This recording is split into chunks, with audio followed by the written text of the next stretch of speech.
মূল্যস্ফীতির লাগাম টানতে সংকোচনমূলক নীতি অব্যাহত রেখেই চলতি অর্থবছরের শেষ 6 মাসের জন্য নতুন মুদ্রানীতি ঘোষণা করেছে বাংলাদেশ ব্যাংক।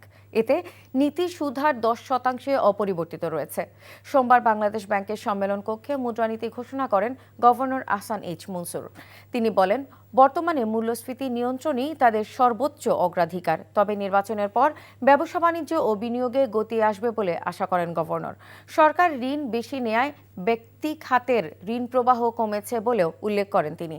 এছাড়া স্ট্যান্ডিং ল্যান্ডিং ফ্যাসিলিটির ঊর্ধ্বসীমা আগের মতোই 11.5% রাখা হয়েছে, আর স্ট্যান্ডিং ডিপোজিট ফ্যাসিলিটির নিম্নসীমা কমিয়ে 7.5% নির্ধারণ করা হয়েছে। পাশাপাশি বেসরকারি খাতে ঋণ প্রবাহের লক্ষ্যমাত্রা বাড়িয়ে 8.5% করেছে কেন্দ্রীয় ব্যাংক।